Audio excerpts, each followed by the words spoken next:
دیکھتے ہیں ہوائی جہاز پر جائیے، ایئر ہوسٹر آتی ہے، لوگوں کی خدمت کرتی ہے اس کے سامنے، وہ تھوک دی بھی نکالنے کے لیے آئے گی، وہ گلاس ہو تو پھینکنے کے لیے، وہ پکڑنے کے لیے آئے گی۔ لوگ اس کو سمجھتے ہیں کہ بڑی خدمت اور بڑی کمائی، اور کمائی نہیں، دوسروں کے سامنے ذلیل ہونا پڑتا ہے۔ لیکن گھر کی خدمت کرنے کے لیے کہا جائے تو نعرے لگاتے ہیں، دیکھیے عورت کی عزت پر آنچ آ رہی ہے۔ یہ کون سی عزت ہے؟ دوسروں پرایوں کے سامنے غلام بن کر جانا، یہ کون سی عزت ہے؟ مسکراہٹ نہیں ہے، زبردستی مسکرا رہی ہے، یہ کون سی عزت ہے؟ یہ تو ذلت کی حد ہو گئی۔ لیکن اسلام نے عزت کو برقرار رکھا، اس کی پاک دامنی کو برقرار رکھا، اس کو محفوظ رکھا کہ وہ گھر میں رہے گی، وہ بھی محفوظ رہے گی، اس کی عزت بھی محفوظ رہے گی، دوسروں کے سامنے ذلیل اور بے بس ہونے کا اس کو موقع ہی نہیں ملے گا۔ الحمدللہ رب العالمین والعاقبۃ للمتقین، والصلاة والسلام علی سید الانبیاء والمرسلین خاتم النبیین محمد وعلی آلہ وصحبہ اجمعین، اما بعد۔ میرے دینی اور ایمانی بھائیوں، بزرگوں اور دوستوں، شادی کے بعد کی جو ذمہ داریاں شوہر پر عائد ہوتی ہیں، اس سلسلے میں گفتگو چل رہی تھی۔ پچھلے ہفتے کچھ چیزوں کی طرف اشارہ کیا گیا تھا۔ آج کے خطبے میں ایک اہم موضوع یا ایک اہم ذمہ داری جو شوہر پر شریعت کی طرف سے عائد ہوتی ہے، اس کو مختصراً بیان کیا گیا ہے۔ حضرات، اسلام نے مرد اور عورت دونوں کی طبیعت، دونوں کا مزاج، دونوں کی جسمانی ساخت، دونوں کی طاقت، دونوں کی صحت اور دونوں کی دلچسپیاں، اس اعتبار سے آپس میں ذمہ داریاں تقسیم کی ہیں۔ اس لیے کہ بغیر ذمہ داریوں کی تقسیم کے کوئی معاشرہ چھوڑیے، کوئی گھرانہ بھی چل نہیں سکتا۔ جب مرد اور عورت دونوں کی ذمہ داریاں ایک ہوگی تو پھر آپس میں ٹکراؤ لازمی ہے۔ ضروری ہے کہ دونوں کی ذمہ داریوں کو آپس میں تقسیم کیا جائے۔ اب کس طرح سے تقسیم کیا جائے؟ اللہ تعالیٰ جو انسان کو پیدا کرنے والے ہیں اور انسان کے مزاج سے، اس کی فطرت سے اور انسانوں کی ضروریات سے بخوبی واقف ہے، اس سے بڑھ کر کون ان ذمہ داریوں کو تقسیم کر سکتا ہے؟ تو اللہ تعالیٰ نے جو ذمہ داریاں تقسیم کی ہیں، اس میں گھر کے باہر کی جو اہم ذمہ داریاں ہیں وہ مرد کے سپرد کی، کمانا ہے، بازار سے چیزیں لانی ہے، یا باہر کے جو کام کاج ہیں وہ ذمہ داریاں مرد پر ڈال دی۔ اس لیے کہ مرد طاقتور بھی ہوتا ہے، مشقت کو برداشت کرنے کی اللہ نے اس کے اندر صلاحیت اور طاقت بھی رکھی ہے، سامنے والے کو فیس کرنے کی بھی اس کے اندر بڑی صلاحیت ہوتی ہے، تو اس کے لیے وہ چیز مناسب بھی ہے۔ اور عورت کے ذمے گھر کی ذمہ داریاں دی، گھر کے اندر بھی بہت ذمہ داریاں ہوتی ہیں، وہ ذمہ داریاں اللہ تعالیٰ نے گھر میں عورت پر چھوڑ دی۔ اس لیے کہ عورت جب گھر میں رہتی ہے، سب سے بڑا فائدہ یہ ہوتا ہے کہ عورت کی عزت محفوظ ہوتی ہے، عورت کی عزت محفوظ ہوتی ہے، اس کو دوسروں کے سامنے ذلیل نہیں ہونا پڑتا ہے۔ آپ دیکھتے ہیں ہوائی جہاز پر جائیے، ایئر ہوسٹر آتی ہے، لوگوں کی خدمت کرتی ہے اس کے سامنے، وہ تھوک دی بھی نکالنے کے لیے آئے گی، وہ گلاس ہو تو پھینکنے کے لیے، وہ پکڑنے کے لیے آئے گی۔ لوگ اس کو سمجھتے ہیں کہ بڑی خدمت اور بڑی کمائی، اور کمائی نہیں، دوسروں کے سامنے ذلیل ہونا پڑتا ہے۔ لیکن گھر کی خدمت کرنے کے لیے کہا جائے تو نعرے لگاتے ہیں، دیکھیے عورت کی عزت پر آنچ آ رہی ہے۔ یہ کون سی عزت ہے؟ دوسروں پرایوں کے سامنے غلام بن کر جانا، یہ کون سی عزت ہے؟ مسکراہٹ نہیں ہے، زبردستی مسکرا رہی ہے، یہ کون سی عزت ہے؟ یہ تو ذلت کی حد ہو گئی۔ لیکن اسلام نے عزت کو برقرار رکھا، اس کی پاک دامنی کو برقرار رکھا، اس کو محفوظ رکھا کہ وہ گھر میں رہے گی، وہ بھی محفوظ رہے گی، اس کی عزت بھی محفوظ رہے گی، دوسروں کے سامنے ذلیل اور بے بس ہونے کا اس کو موقع ہی نہیں ملے گا۔ دوسرا جو فائدہ ہوتا ہے، گھر میں جو عورت رہے گی وہ اپنی اولاد کی صحیح تربیت کر سکے گی، اپنی اولاد کو جب وہ وقت دے سکے گی، ان کی فکر کرے گی، ان کی تربیت کرے گی، تو وہی اولاد معاشرے کے لیے ایک نئی نسل اور ایک اچھا مستقبل بن کر ظاہر ہوگی۔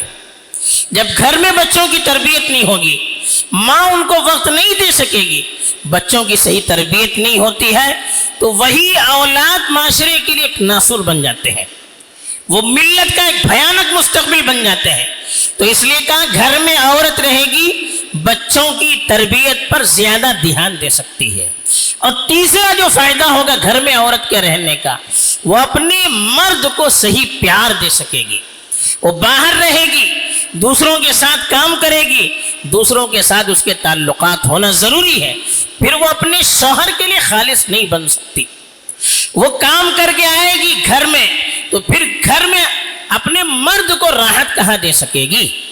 تو گھر میں رہے گی، اپنے مرد کو سچا پیار بھی دے سکے گی۔ اور شادی کا جو فائدہ ہے کہ ایک دوسرے کے لیے سکون کا ذریعہ بنے، ایک دوسرے کی راحت کا ذریعہ بنے، ایک دوسرے کے لیے محبت کا ذریعہ بنے، یہ اس وقت ہو سکتا ہے جب عورت گھر میں رہ کر اپنے شوہر کی پوری طرح سے تابعداری کرے گی۔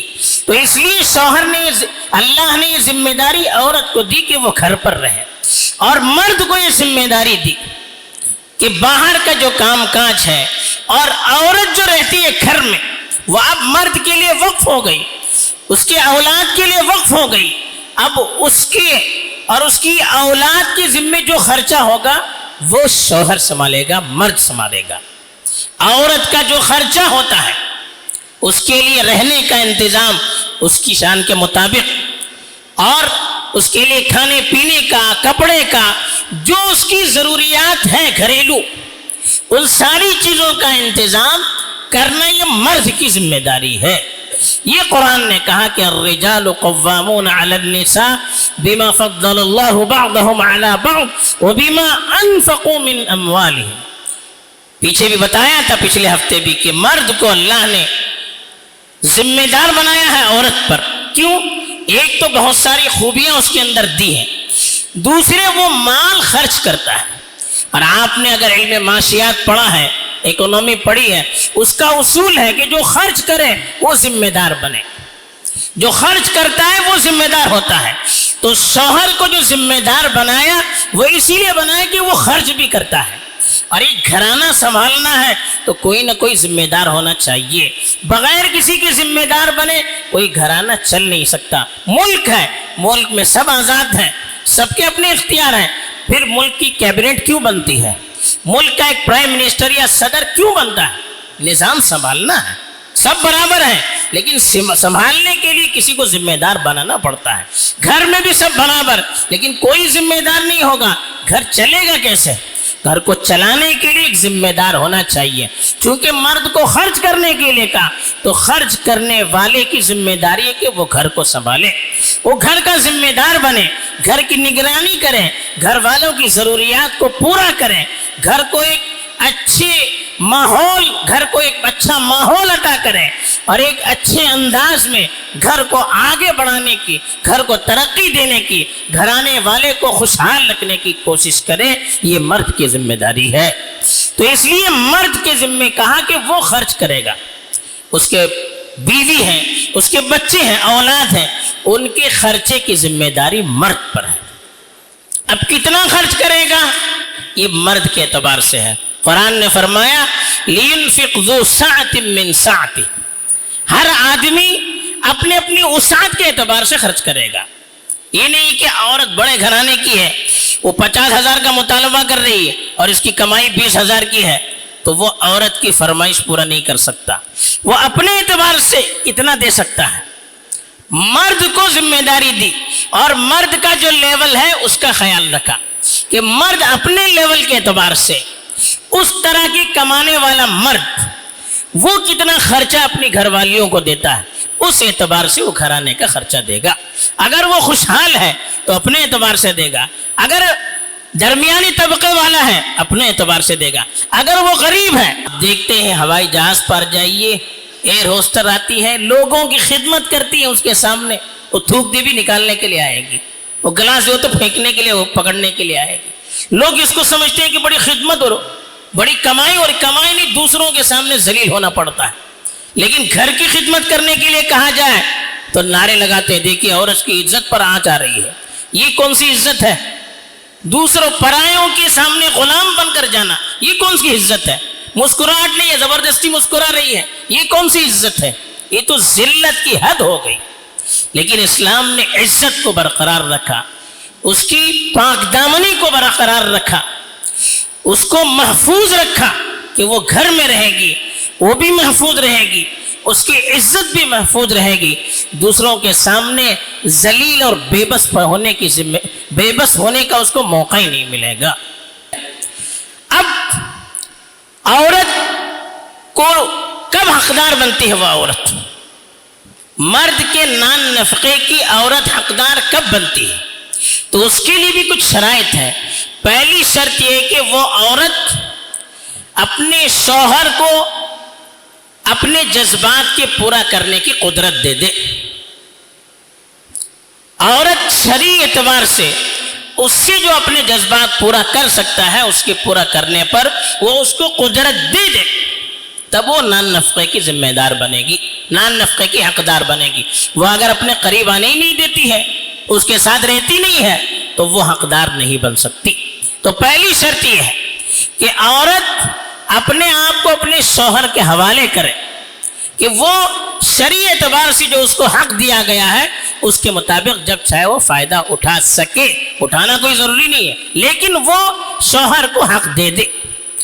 دوسرے یہ کہ وہ شوہر کے ساتھ رہے، شوہر اس کو جہاں رکھنا چاہتا ہے، جو جگہ اس کے لیے مناسب ہے، اس لیول کے گھرانے والوں کے لیے مناسب ہے، ایسی جگہ پر شوہر جہاں رکھنا چاہتا ہے اس کے ساتھ رہنے کے لیے تیار ہو جائے. یہ دو چیزیں جب رہے گی تب عورت نان نفقے کی مستحق بنے گی، ورنہ مستحق نہیں بنے گی. ورنہ پھر وہ اگر کہتی میں آپ کے ساتھ نہیں رہ سکتی، میں اس گھر میں نہیں رہ سکتی، میں آپ کو اپنے اوپر قابو نہیں دے سکتی، تو پھر وہ شوہر کے نان نفقے کی بھی مستحق نہیں بنے گی.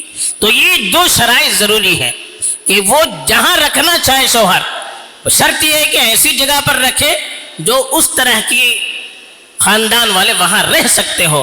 ایسے مکان پر، ایسی جگہ پر وہ اگر رکھنا چاہتا ہے تو وہ رہے. تو یہ شوہر کی ذمہ داری ہے، اس کو کھلانا پلانا پہنانا، اس کے رہنے کا انتظام کرنا. اسی طرح سے جو اولاد ہے، نابالغ ہے، اس کا پورا انتظام کرنا وہ شوہر کی ذمہ داری ہے. بالغ ہونے کے بعد اگر وہ اولاد اپنے پیر پر کھڑے نہیں ہو پاتی ہے، ان کی ذمہ داری شوہر پر ہے. عورتیں ہیں، لڑکیاں ہیں، بچیاں ہیں، جب تک شادی نہ ہو ان کی ذمہ داریاں باپ پر ہیں. یہ ساری ذمہ داریاں بھی نکاح کے ساتھ واجب ہو جاتی ہے. خالد نفس اور شہوت کو پورا کرنا یہ شادی کا مقصد نہیں ہے. تو اس لیے اس کا خیال رکھنا چاہیے. یہ بنیادی چیزیں ہیں. اس کے علاوہ بہت سارے مطالبات عورتیں کرتی ہیں، وہ دینا کوئی ضروری نہیں ہے. مثلا عورت کی جو کمائی ہے، اس سے مرد کی جو کمائی ہے اس سے زیادہ کا اگر عورت مطالبہ کرنے لگے، وہ بیچارہ دے نہیں سکتا، ابھی دینا کوئی ضروری نہیں ہے. مرد کی کمائی تھوڑی ہے، اب وہ جس اعتبار سے کپڑے دے سکتے ہیں اپنے اعتبار سے، اپنے لیول کے اعتبار سے، اب اس سے مہنگے کپڑوں کا وہ مطالبہ کر رہی ہے، ابھی دینا ضروری نہیں ہے. جیسے مکان میں وہ رکھ سکتا ہے اپنی حیثیت سے، اس سے بڑے مکان میں رہنے کا وہ مطالبہ کرے، اس سے زیادہ گھر میں فرنیچر وغیرہ کا مطالبہ کرے، یہ دینا اس کے لیے ضروری نہیں ہے. اس کے اپنے لیول کے اعتبار سے جو کرے گا وہی دے سکتا ہے. وہ ایسی شادی کے بعد بہت سی رسمیں ہو جاتی ہے. اب گھر بنونی کے نام پر دیتے ہیں فلاں سیٹ دینا چاہیے، یہ کوئی شریعت میں اس کا کوئی اس کی کوئی شریعت اس کا کوئی ہے، اس کا کوئی مقام نہیں ہے کہ عورت پہلی مرتبہ ہے تو ایک سونے کا سیٹ دیا جائے. کہاں سے؟ ایک لڑکے کے پاس پیسہ نہیں ہے، اب گھر والے اصرار کر رہے ہیں، تو کہاں سے دے گا وہ؟ یہ اس کے لیے ضروری نہیں ہے. پہلی رات میں عورت کو دے کے سونا دینا چاہیے، گننی دینی چاہیے، یہ کہاں ہے؟ یہ سب کوئی شریعت کی طرف سے لگائے ہوئے حقوق نہیں ہے.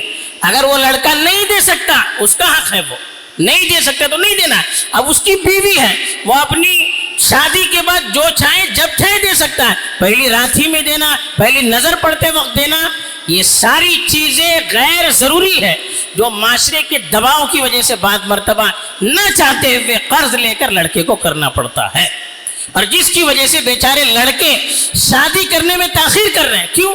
نہیں وہ سونا لانے کا خرچ نہیں، جہیز بھی دیتے، کپڑے جہیز، وہاں تو لڑکے کی طرف سے مطالبہ ہوتا ہے، یہاں لڑکا دیتا ہے۔ اب گھر والے مجبور کرتے ہیں اتنے سوٹ رہنے چاہیے، اتنی چپل رہنی چاہیے، اتنا سونا رہے، اب وہ جہیز یا دیز جو دیا جاتا ہے اب کون پہنتے ہیں، کون استعمال کرتے ہیں؟